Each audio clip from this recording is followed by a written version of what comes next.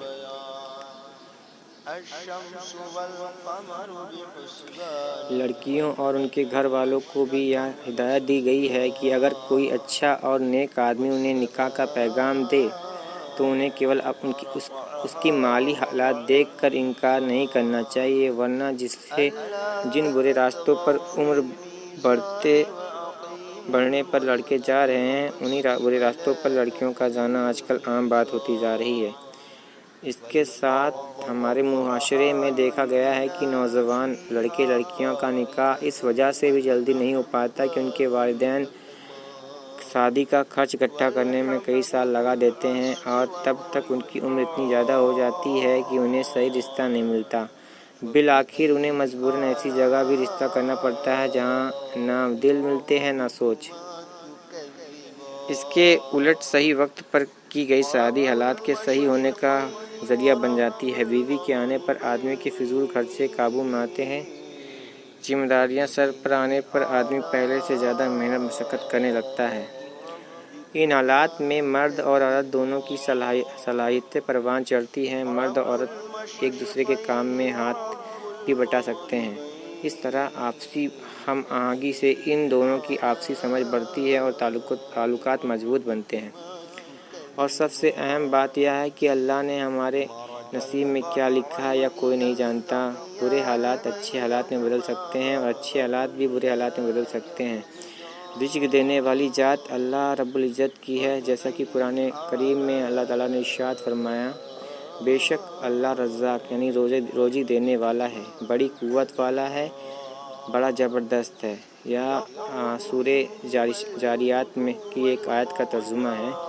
ایک جگہ قرآن کریم میں اللہ تعالیٰ اور ارشاد فرماتا ہے، اللہ جسے چاہتا ہے بے حساب رزق دیتا ہے۔ یہ آیت سورہ بقرہ کی ہے جس کا ترجمہ یہی ہے۔ اور اللہ تعالیٰ نے ہمارا رزق لکھ دیا ہے، جس کی خبر نبی کریم صلی اللہ علیہ وسلم نے ہمیں دے دی ہے۔ جب بچہ اپنی ماں کے پیٹ میں ہوتا ہے تو 4 مہینے کی عمر میں ہی اس کا رزق لکھ دیا جاتا ہے۔ یہ حدیث صحیح بخاری 6594 سے مفہوم ہے۔ سورہ نور 24 آیت نمبر 32 کا تفسیر ابن مسعود رضی اللہ تعالیٰ عنہ سے روایت ہے کہ نکاح کے ذریعے خوشحالی کو تلاش کرو۔ امام بخاری رحمۃ اللہ تعالیٰ علیہ نے اس حدیث پر عنوان لکھا ہے، باب ہے تنگ دست کے نکاح کے بارے میں، کیونکہ اللہ کا فرمان ہے، اگر یہ لوگ محتاج ہوں گے تو خدا اپنے فضل و کرم سے انہیں مالدار بنا دے گا۔ حافظ ابن حجر رحمۃ اللہ تعالیٰ عنہ نے ان کے تحت لکھتے ہیں، اگر یہ لوگ محتاج ہوں گے تو خدا اپنے فضل و کرم سے انہیں مالدار بنا دے گا۔ یہ در حقیقت عنوان کا سبب اور علت ہے، جس کا خلاصہ یہ ہے کہ اگر ابھی اس وقت مال موجود نہیں ہے تو یہ شادی کے لیے رکاوٹ نہیں، کیونکہ یہ ممکن ہے کہ بعد میں انہیں دولت مل جائے۔ علی بن ابو طلحہ ابن عباس رضی اللہ تعالیٰ عنہ سے روایت ہے کہ اللہ نے جوانوں کو شادی کرنے کی ترغیب دلائی اور آزاد اور غلام سبھی کو شادی کا حکم دیا، پھر ان سے شادی کے بعد دولت مند ہونے کا وعدہ بھی کیا۔